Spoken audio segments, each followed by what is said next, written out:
Today on the Topping Show, Neiman Marcus becomes even more exclusive. Tesla makes more money than ever before. The Department of Transportation is out investigating Neuralink, and Biden slams stock buybacks during the State of the Union. All that and much more today on the Topping Show.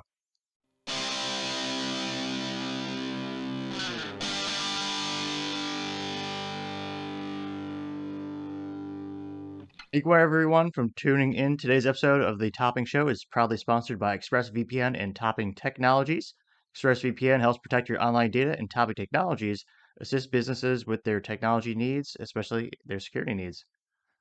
With services with everything from a full-blown red team assessment to a simple security scan, we're here to assist. To reach us, you can reach us at sales@toppingtechnologies.com. Now, moving on to the business section of the podcast, Neiman Marcus reported they are now targeting its millionaire clients, which makes sense. They're looking for folks that are going to spend at least $27K per year. They did a little analysis and they found that quite literally the top 2% of their clients generate 40% of the company's revenue. So that is actually a perfect example of one of the age-old sales theories, the 80-20 principle, where 80% of your results are going to come from 20% of your clients, which is kind of more or less what is coming down here. And they also know that of that 2%, 80% of that 2% have net worths of at least $1 million. So it's definitely going to be a smart business move. That they came out of bankruptcy, I believe, about 2 years ago. Texas-based company. Sadly, the founder, one of the last founders, actually passed away last week. And given that the upper clientele, you can have better profit margins when you're working with those types of items, and then you could have a better cost per sale. It's going to be a great, probably long-term plan for that company. It's noticed that the Southwest Airlines CEO actually flew American Airlines on a trip back from Dallas. This is in the middle of contract negotiations in the company. And it's one of the most difficult things to do is run an airline business and run it profitably. And looking at all the documentaries throughout my whole life, you look at Pan Am, all these companies, the two reasons that airlines always go bankrupt: fuel cost and labor cost. Those are the two biggest reasons they always go bankrupt. It's one of the most difficult industries, is why they justify giving them and receiving subsidies by the U.S. government, U.S. taxpayers, because pretty volatile. So it's kind of funny he's flying on the competitor during this time. Tesla also announced they made more money in 2022 than ever before. When compared Q4 2021 to Q4 2022, they earned 59% increased net income. This is the third year in a row Tesla has finally become profitable, though they did miss their overall goal of a year-over-year growth rate of 50%, which every business has a very aggressive growth goal to have. So it's still astonishing to see, despite the economy, despite all the uncertainty in the world, Tesla's still growing exponentially. And this is even more interesting, or perhaps satisfying, to the naysayers, where it seemed like for months, and perhaps 24 months, there's just been day after day of hit pieces on Elon talking about how Tesla and Twitter is dividing his time and he's not giving it 110% out of Tesla. And ironically enough, they're doing better than ever. So just goes to show you, partially, if you hire the best people, the teams could eventually stand up the right teams. They'll be able to run on themselves. Now going over to Ford, they actually announced they're going to build a $3.5 billion EV plant in Michigan. They're going to operate with CATL, which is a Chinese battery manufacturer, estimated to provide about 2,500 jobs. This continues the Ford transformation as they embrace more and more electric cars, as you have the Ford Mustang E-Mach, which is their little, I guess you'd call it a little mini SUV, four-door, and that's 100% electric. Then they have the Ford Lightning truck that just debuted, which is their 100% electric pickup truck. It'll be interesting to see how the company continues to evolve. I mean, everyone said they were crazy. I believe it was 36 months ago when they said they're not going to make any cars with the exception of the Mustang and I believe one other model. So they killed the Focus, they killed the Fiesta, which are two of the very subcompact cars, because they realized, going back to the 80-20 principle, a majority of their profits comes from their trucks, which is the best-selling truck in, I believe, in history. When you combine, it's not just F-150, it's all F series. So you got F-250, F-350, and it goes up and up from there when you get into the big commercial vehicles. So it's Interesting to see they're continuing to invest in electric. It'll be interesting to see which additional vehicles they add to their roster.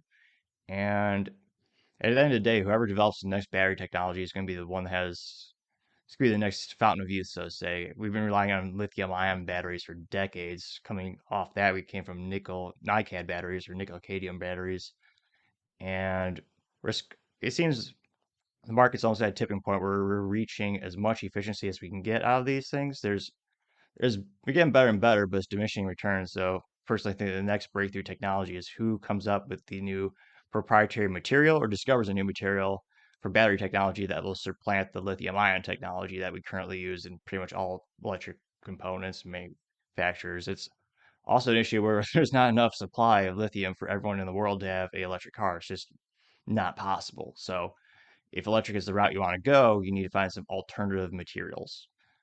So it'll be interesting to see how that research process continues to go.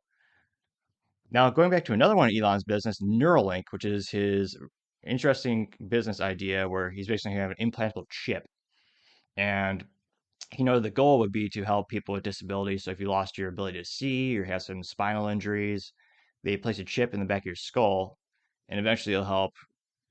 Well, scientifically, it's much more complex than I'm sure I'm going to say, but basically going to reconnect all the neurons and basically be a miraculous piece of technology. And another big push that he has with the technology, another thing that's inspiring him is the technology interface. Because right now, pretty much all the technology we have is pretty rudimentary in terms of we have physical hands inputting into a laptop or a smartphone.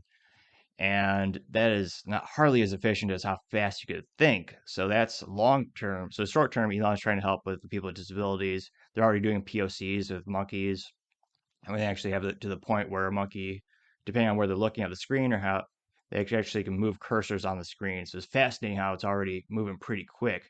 Now, the Department of Transportation is actually looking into a possible incident in 2019 where they're concerned about the improper transportation of monkey brains, which could contain hazardous pathogens. And that would be from the samples that they're doing or the experiments that they're doing where they're implanting the chips into the monkeys for those types of tests. So it's interesting to see Elon's. It seems like only yesterday the whole media and the whole every politician loved Elon because of the iconic way in which he took Tesla and more than any other entrepreneur in history made electric cars viable, cool, and now profitable, which in terms of historical provenance, that's unheard of. The only GM came close with the Ep.1, which was in the 1990s, but that was a lease only program, so you could lease a vehicle from General Motors.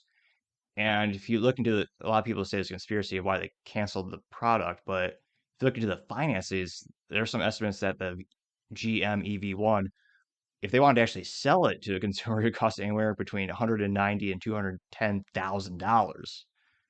And this was when gas was still relatively cheap. It was under $2 a gallon. So it just wasn't going to be a viable option for the average American, and they would never break even on that with the volume that they needed. So for most of my life, EVs were almost a joke until Elon came along and he had brilliant styling, amazing technologies, revolutionary. So then a lot of people suspect once he started making political statements and starting to perhaps think differently, that's when a lot more scrutiny came around Neuralink and now Twitter with all the investigations and all the scrutiny that was never there before that is now there. Moving on to the culture part, YouTuber Mr. Beast cured 1,000 people of blindness by paying for their operation, which is phenomenal. I cannot believe there are actually people criticizing this. It's not, it's one of the most kindest acts I could possibly think of. So there's some people on the internet, can't think of a nice, can't think of a, I'll call them morons. I can't think of a nicer way to say it, but there are people criticizing Mr. Beast because he makes money off the ad revenue from all of his videos. And a lot of his videos, especially on YouTube predominantly, are him helping people, handing out cash, doing fun, weird game prizes like stand. I think he had one perspective or one he had one person sit in a house for like half a year and he got $1 million for him and his family. So he does a lot of unique things, but he's doing this all on his own in terms of as far as I know, based on my little research I did on him, he doesn't have a trust fund or a parent helping him out. He quite literally reinvest everything into these videos that he makes. So, of course, he had to film the reactions of these clients, or I guess these recipients of the surgeries, so that he can get the reactions to drive that YouTube ad revenue, which is how he pays for all these things. So, in terms of culture, that's probably one of the most astonishingly feel good stories I've seen in years. So, 1,000 people literally can see thanks to Mr. Beast. So, he took them all this. I don't remember I apologize, I just can't remember the shout out for the actual clinic that did it, but he went to these clinics. He said, "Hey, here's the money. Let's do all the surgeries." So that's probably one of the best culture stories we're going to get in 2023. Going on to more bleak and concerning culture issues, Jordan Peterson is under threat to lose his Canadian practice if he does not undergo quote unquote re education. Jordan Peterson is an accredited author, psychiatrist. Probably one of those rare feats for many people is he wrote a profitable book. I mean, the authors rarely make a profit. It's very similar to a lot of movies and productions. It's kind of a crapshoot or an educated guess. And believe his first book, The 12 Rules for Life, had over 4 million copies. And I found some points in the book quite interesting and helpful personally. So I think there's a lot of good value in the things that he does. So he's a practiced clinical psychiatrist over in Canada, and he's getting a lot of hot water, or controversial water, some might say, because of his statements on Twitter. And it's a very interesting thing. So now there's the Ontario College of Psychiatry is levying 13 lawsuits against Jordan Peterson. The fascinating thing, or the perhaps concerning thing about the Canadian law, is anyone could file a complaint against Jordan. They do not need to be a previous patient. They don't even had to have met him before. They can still file that complaint and threaten his ability to make a living. And some of them are complaining of the tweets that he made.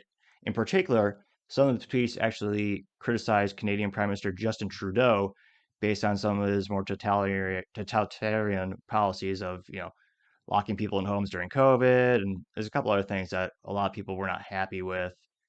And there are a lot of restrictions in Canada when it came to the COVID breakout, which include the trucker rally and protest. And so it'll be interesting to see what happens to Jordan Peterson. Canada, they don't have freedom of speech. So this is a really good thing to remember. You're not allowed to actually critique your prime minister. There are actually some kids who got fined, and there's an old man or elderly gentleman, he went to jail just because he tweeted a joke about the prime minister.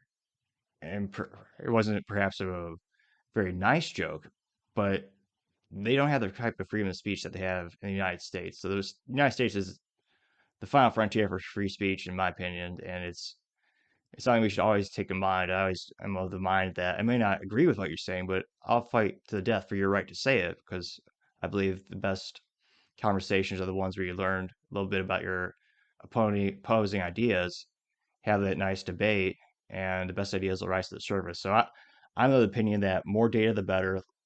Let's see what's going on. So it'll be interesting to see if Jordan tries to overcome these lawsuits, or heck, if he just tries to move to the United States and start practice here. I suspect most of his revenue these days is coming from the book deals as well as his videos that creates and his seminars. He works for the Daily Wire, which is a conservative media group, and so he's a personality there. And he has, YouTube and a couple of ad revenues behind their paywall on their dailywire.com.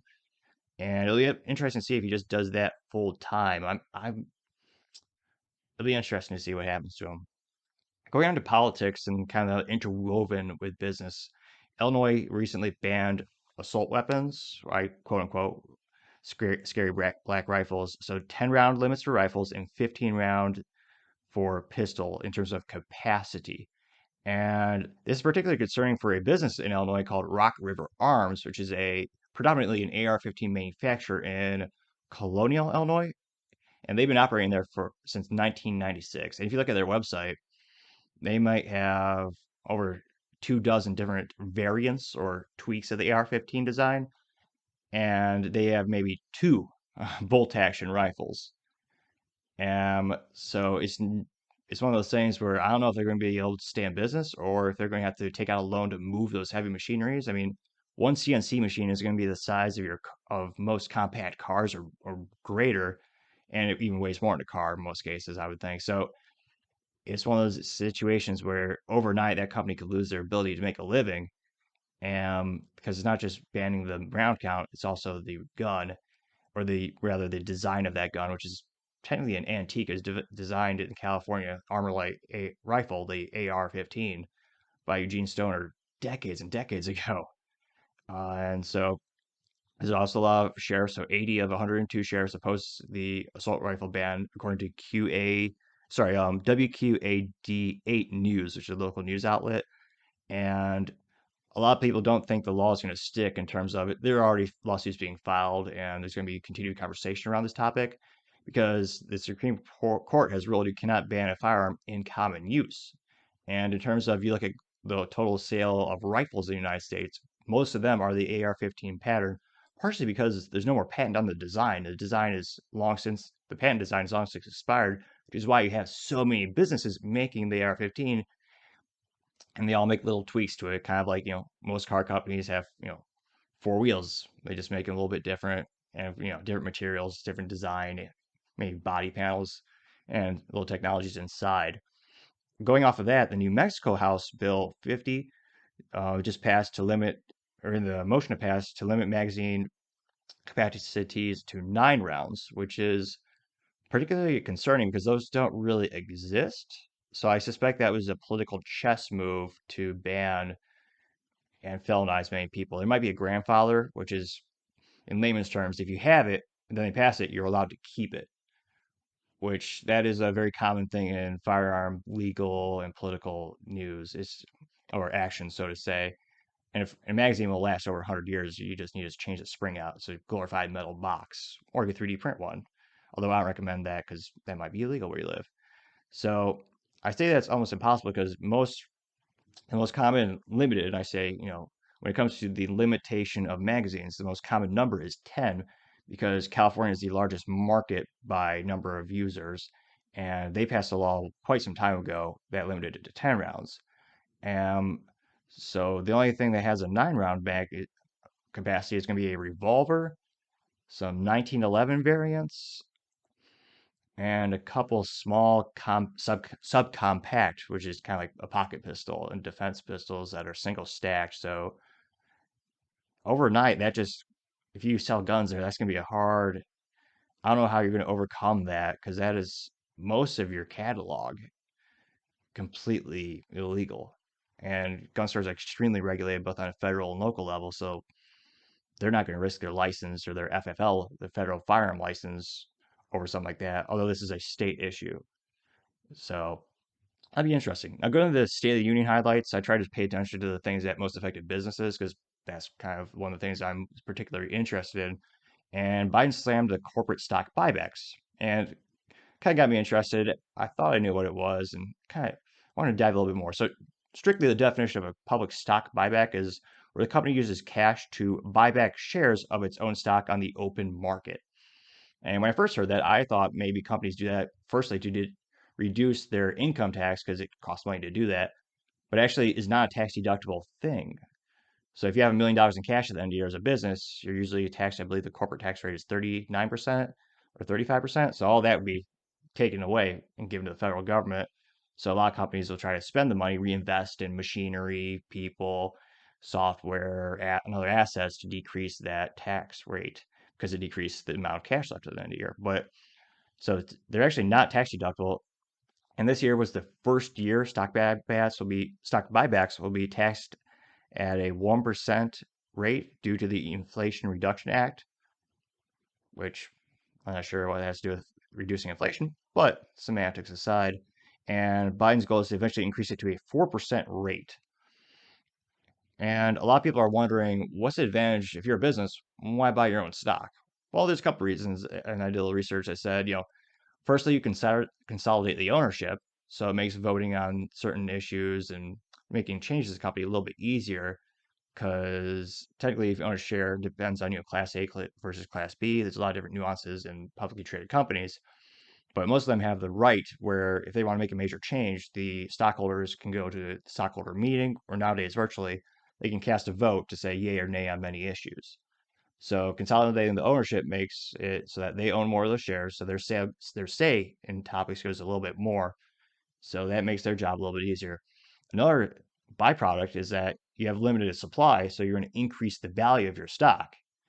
And a lot of people are slamming this as a bad thing, but if I own some of that stock and all of a sudden the price goes up by 25% because the company bought back the stock, that seems to me like it would help a lot of people with 401ks as well as people who individually buy stocks.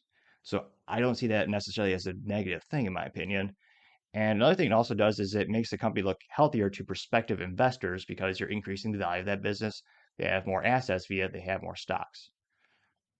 And during that not presentation, rather during the speech, and a couple other news outlets noticed that in terms of the top stock buybacks, they for this year or sorry last year rather, they're Chevron, which is an oil company, Meta, the parent company of Facebook, and it was perhaps a little funny to hear politicians slam oil companies because they're buying back their own stock because one, it will help them out. It's going to help. It helps many more people will benefit that than just the single.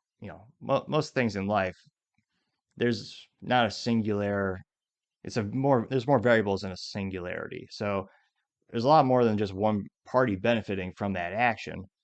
And Chevron purchased about 75 billion in stock buybacks, and some are saying they should have invested in production, which I mean, I'm not so sure. You have many politicians who campaigned saying that they were going to destroy the oil industry, and they've decreased the sample size. So the number of drilling is very, it took me a lot of research, and so depending on where you are, the permits did go up, but then that's just a permit to have the land. The permit to actually drill is a separate permit. So there's a lot of paperwork. So it's hard to know if there's really a greater sample size, but at the end of the day, there's less opportunities to drill. And if you're being told you're going to be out of business, they're going to put you out of business in years. Why would you reinvest in drilling more? Especially if you look at a lot of banks, past couple of years, they're changing their finances, so they will not fund these because a lot of these companies they like to, cheap cash is one of the things that helps a lot of big businesses. If you can get cash for sub 1% interest, that's a great use of an investment. You just do that.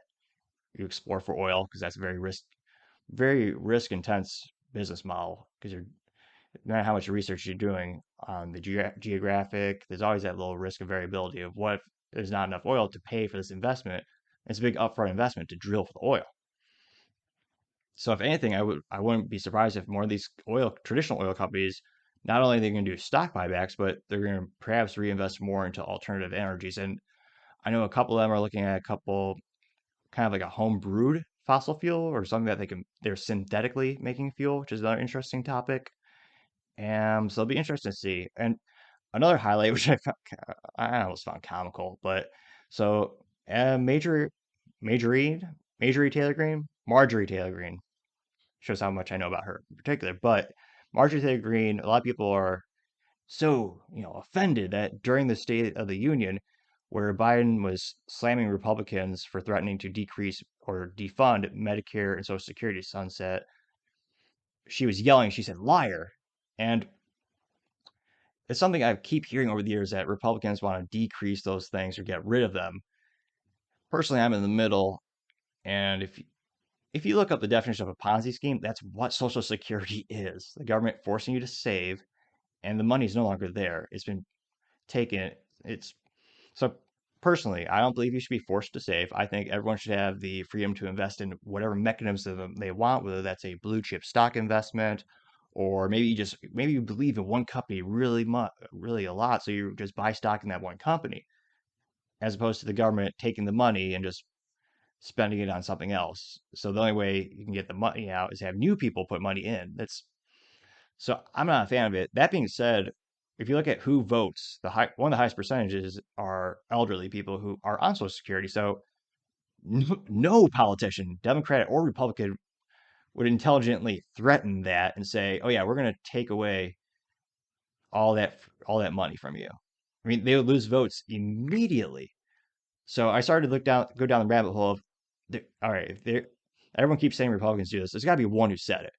So I was looking into an article by the Washington Post, and the only thing we could find was something from Senator Rick Scott when he released a 60-page rescue plan to rescue America from physical threats that contained 128 proposals. And in that proposal, he had a plan, or he had an idea where all federal legislation would sunset in 5 years. If it's worth keeping, Congress can pass it again, quote unquote. And personally, I think that's actually a good idea because every year there's more and more laws. It's hard to keep up with them. That's one of the reasons there's so many industries around it, lawyers, litigation, taxes, and I actually don't think that's a terrible idea. I think a lot of bipartisan support should get behind that idea. There's that concept in general. Now, he submitted this big proposal, or this book of many proposals, 128 proposals, to the Republican Mitch McConnell, and he rejected it because he said it did not represent what the majority of Republicans stand for.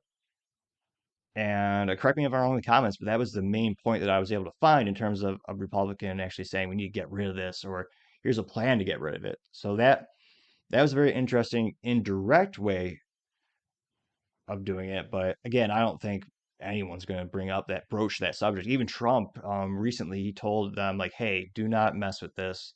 I believe it was during one of his conferences a couple weeks back. But it's just a topic no one is brave enough to take on because it would make you look bad in the short term, even if it might help everyone in the long term by giving you the freedom to choose and where you invest, how you invest, and get the government out of that part of your life.